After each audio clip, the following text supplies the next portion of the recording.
Welcome to Poorna's kitchen. ఈరోజు నేను చామదుంపల గుజ్జు కూర ఎలా చేయాలో చూపిస్తానండి. ఇది చాలా టేస్టీగా ఉంటుంది. సింపుల్ ఇంగ్రీడియంట్స్తో అయిపోతుందండి. ఏం లేదు, చామదుంపల్ని ముందుగా శుభ్రంగా కడిగి కుక్కర్లో 3 విజిల్స్ వచ్చే వరకు కుక్ చేసుకోవాలి. ఇలా చల్లారిన తర్వాత పెచ్చు తీసేసి పక్కన పెట్టుకోవాలండి. ఈ చామదుంపల కూర చాలా టేస్టీగా ఉంటుంది. తప్పకుండా ట్రై చేయండి. నా రెసిపీస్ కనుక మీకు నచ్చినట్లయితే please like, share and subscribe అండి. ఇలాతో పక్కన తీసుకెళ్ళినాక స్టవ్ వెలిగించి మూకుడు పెట్టుకుని ఒక టేబుల్ స్పూన్ ఆయిల్ వేసి దాంట్లో తిరగమాత గింజలన్నీ, మినపప్పు, శనగపప్పు, ఆవాలు, జీలకర్ర, ఎండుమిరపకాయలు అన్నీ వేసి వేగగానే కాస్త పచ్చిమిరపకాయలు, కరివేపాకు కూడా వేసి వేయించుకుని ఒక పావు స్పూన్ పసుపు వేసి ముందుగా పెచ్చు తీసి పెట్టుకున్న ఉడకబెట్టిన చామదుంపల్ని కూడా అందులో వేసి బాగా కలయబెట్టుకోవాలండి.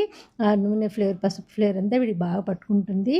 ఒకసారి కలయబెట్టిన తర్వాత దీనికి తగినంత ఉప్పు, కారం, ఒక 1 స్పూన్ కారం వేసి ఇలా మెదుపుకోవాలండి. ఒక మెదుపుకున్న తర్వాత ఒక అర స్పూను చింతపండు గుజ్జు వేస్తే టేస్ట్ చాలా బాగుంటుందండి.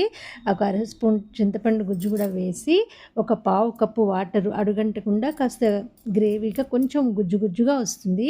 ఒక పావు కప్పు వాటర్ పోసుకుని ఒకసారి కలయబెట్టుకుని ఒకసారి బాగా ఇట్లా మెదిపినట్టుగా కలయబెట్టుకుని లిడ్ పెట్టుకుని 1 నిమిషం కుక్ చేసుకోవాలి.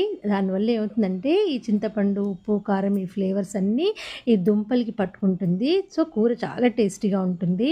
ఇలా ఒక 1 మినిట్ కుక్ చేసుకున్న తర్వాత కొత్తిమీర వేసుకుని గార్నిష్ చేసుకోవడమేనండి. చాలా టేస్టీ చామదుంపల ఫ్రై.